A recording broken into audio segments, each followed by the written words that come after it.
Hello, good morning, and welcome back to Total Football Talk. So, we're going to look at all the latest news coming out of Manchester United, and as always, boom, bam, boom, there's always plenty of news coming out around our club. Okay, we'll look at the top headlines. We'll look at obviously Ineos are in the news again. More PR, they're constantly going through a PR crisis at the minute. They've got an issue with the All Blacks and sponsorship deals there, so we'll have a look at that. We'll also look at stuff that Marcus Rashford has just come out with in terms of Jadon Sancho's recent social media post. We'll have a brief look at what Marcus Rashford has said about that. We'll also look at some information regarding Goycrez and Florian Wirtz from Leverkusen, and apparently Manchester United are looking for options up front and intensity. Well, yeah, we'll talk about intensity too in a little bit, and we'll also look at a few other little bits, including something about Chris Rigg from Graham Bailey, Manchester United looking at that, and Diomande from Sporting apparently is also on the radar because our radar is fantastic, and yet we seem to hit a lot of things, but we never really pick much up. But yeah, we'll look at all those headlines moving forward. Thank you very much for joining me this morning. I'm Keith. I'm the host of this little channel, and yeah, thanks for all the subscriptions so far and all the likes. Really appreciating them, guys. Really appreciating them. Thank you so much. And please, if you're enjoying this, please tap that old like button, and we subscription, if you don't mind, would be great. Okay, we'll get on to the main story, and the top stories are obviously the All Blacks are suing Ineos.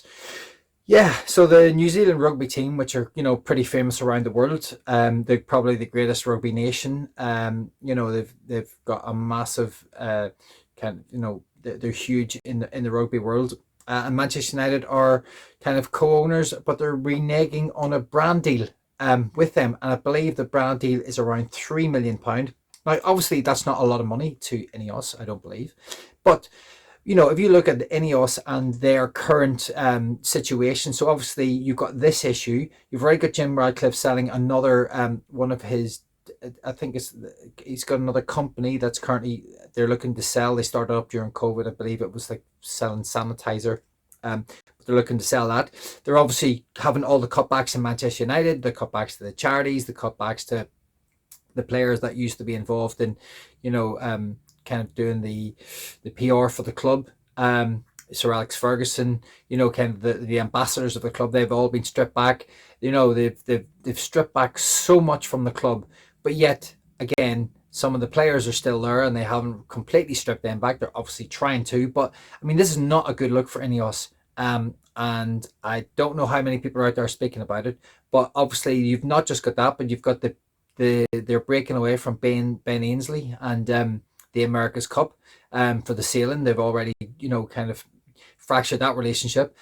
Nice is still not exactly flying. So if you look at their track record, he's pretty awful. And it's something I actually might delve into a bit more. I might do a bit more research into it and actually go in a little bit heavier on it. But look at all this woeful. That's absolutely woeful. So, and yet they're running they have a big say in Manchester United. So you've got the Glazers, who are the ultimate of shambles, and you've got Ineos, who anything they touch doesn't exactly turn to gold, and yet we're expecting miracles to happen with Manchester United, and Rubin is kind of working under this. So I get the football structure, but the wider scope and the wider kind of, you look at the wider side of things, that you kind of zoom out and you look at the actual business side of things, it ain't pretty. It ain't pretty at all. I think there's a lot more, and I don't know how this helps Rubin at the minute, or Manchester United. But that was kind of, I wanted to just bring that in, but I will look into that a little bit further and into a little bit more detail. And then we'll move into the next story, and it's kind of Rasmus. There was talk about from Fabrizio Romano that Juventus are kind of interested in Rasmus Højlund, and they could intensify their interest in the next few months. Manchester United would be open to accepting offers around 40 million. Now, monetization is something I don't really know too much about, but I understand, having listened to Simon Jordan a little bit, is like players depreciate like cars. So, their value, they're worth a certain amount every year per what they paid for in the contract. So I believe if Manchester United were to get around 40 million for Rasmus after 2 years, I think we paid 67 million for him. not a lot of that money is going to go back into actually being able to buy a striker. We might just literally clear the debt of what we still owe for him. And as I said, we ain't gonna those coffers ain't exactly gonna be kind of overflowing with pound coins to help go and buy another striker. We're literally gonna have a very smidge, if we even get around 40 million for him. And I posed the question before, and you guys please drop your thoughts below. Do you think that Rasmus is a we should hold on to? Do you think we should go for Gyökeres and get rid of Rasmus? Should we keep Rasmus and send him out on loan? Mark, you can't rightly pointed out that we've talked about service before. The lack of service has been a massive issue. But yeah, I think the service is the issue, and it'd be interesting to see whether we do get Gyökeres or Osman or someone of that nature, because whether they'll get service or not will be very, very interesting. And then the Quanda deal, which people talked about yesterday. People were saying the deal was done, and now we're monitoring him and scouting him. What is it? Is the deal done, or are we still looking at him? Because if we are, again, shambles of a club, and it comes down to money, we can't afford to buy him. And for me, that is the ultimate kind of call on that one. But okay, right. So we've looked at kind of those couple of things. Let's see what Rashford had to say. So, sources close to Marcus Rashford indicated that he does not appreciate being dragged into the Jadon Sancho tension with Manchester United. Rashford wants to stay on good terms with the club and the supporters. Now, he's a long way to go with the supporters, to try and stay on good terms with them, just with the nature of everything at the minute. But that's coming from Chris Wheeler. And obviously Chris is close to the club and probably gets a lot of good information. So I think that Marcus has left the club, and he's still the boyhood fan in him. If this is on the money, then he really doesn't want to be dragged into anything. And Jadon Sancho is being still paid. I believe there's £50,000 of his wages are still being paid by Manchester United. Now, when that tweet came out yesterday, I didn't comment on it. I just thought, who cares? He's just talking nonsense, which is, Jadon Sancho's done. Get on with your own game, Jadon. Work at Chelsea, try and make it work for you there. He'll be gone in the summer. 25 million we'll get for him. Again, with depreciation and monetization, we're not going to have much money kind of coming back from him to go back into the transfer pot. So again, just nice to see that Marcus Rashford actually got a little bit of good PR there, if that is the case, and he does want to keep his head down and not get caught in any stupid social media conflict, because we've seen enough of his own kind of conflicts that have taken place behind the scenes with Belfast and a few other incidents. Turning up late to train and that type of thing. It's kind of, he's taking a bit of a battering. So if this is coming out and this isn't spin, then that's all right. Fair play to him for coming out and making that kind of known.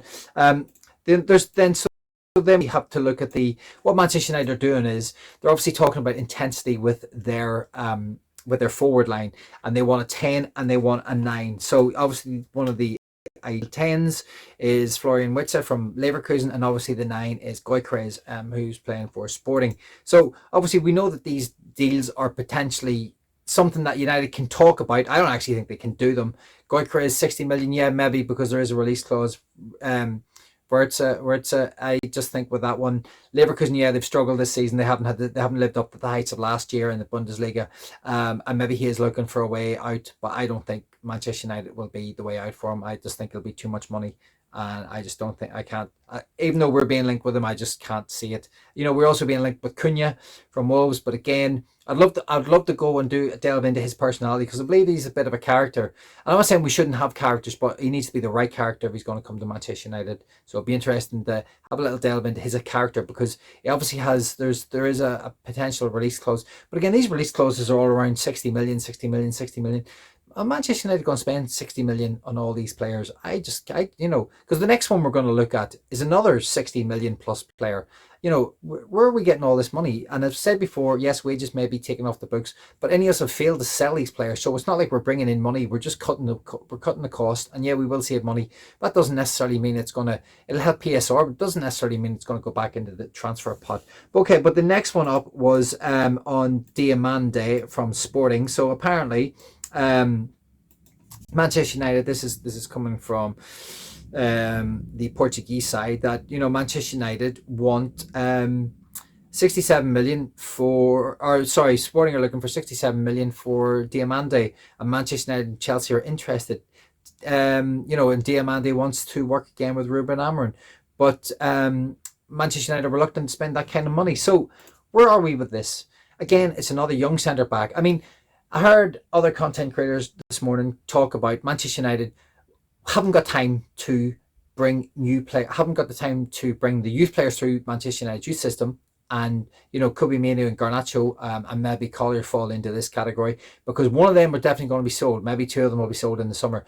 But how can that be the case if he doesn't have the time to mold these players that are already at the club, but yet he's bringing in Diomande, who's really young, Kwanda, who's really young. We'll look at Chris Rigg in a second, another really young player. We brought in Aiden Haven, we brought in Dogru. They're all young players, so he's still going to have to mold them. So regardless of whether they're from the United Academy or whether they've been brought in really young, okay, I get it, he wants a young squad. But we can't say, we can't mold these players that are already here because they're too young, when we're actually bringing in some players that are even younger, that haven't got the experience of Manchester United, haven't got the experience of the Premier League, and and we're going to mold them into the players that we need. Just none of it makes sense. Someone please make sense of this to me, because I just can't make any sense of it. Just nonsense at the minute. Yes, I'm all for young players, but as I said, you've got to have a balance. We're letting some experienced players go, and yes, they've got to go, but we can't just have a team full of kids. Look at Chelsea. I mentioned it yesterday. Chelsea have a team full of young players, and they're faltering badly with a manager who's quite young and faltering. And I'll just get on to the very last one, and this is the Chris Rigg deal. According to Graham Bailey, we've got that Manchester United are determined not to lose out on Chris Rigg, and their scouts consider him a must-have. Again, a 17-year-old from the Championship, the next Jude Bellingham he's being called. Excellent talent. Yep. I mean, I've not really seen too much of him, seen snippets, but, he's obviously highly thought of. Jude Bellingham being put in that bracket obviously is quite hell of a, tag to be labelled upon yourself when you're that young. But again, he's young, he's 17, yes, doing it in the Championship. Massive step up to the Premier League. Massive step into Manchester United with all the problems that we're having in the background with Ineos, the Glazers, the weight of the jersey. All those things are encompassing, or just they suck the life out of you. Look at all the players that the life's been sucked out of. All these other players leave, and yes, they flourish because they're not being brought into the culture of Manchester United, which is not very good at the minute. The team's not very good at the minute. The ownership is still finding its feet and making mistakes, and they're having their own problems in the background, so nothing is straightforward. We have a long way to go. I just can't, as I said, mission 21, mission impossible. I can't see us winning the league in 2028. Absolutely farcical. I hope I'm wrong. Please, God, let me be wrong, but I just can't see it. And I just hope Rubin gets a chance to build something that will flourish in the future, but I don't think it's going to be that quick. Got to win, got to stay in Europe, and get into the Champions League to give us a chance to buy some of these players that were being talked about, because I can guarantee you, if we don't, a lot of these players won't be in the squad come, start of next season. Okay, guys, I'm going to leave it there. Thank you very much for listening to me. I'm Keith, and I'm out.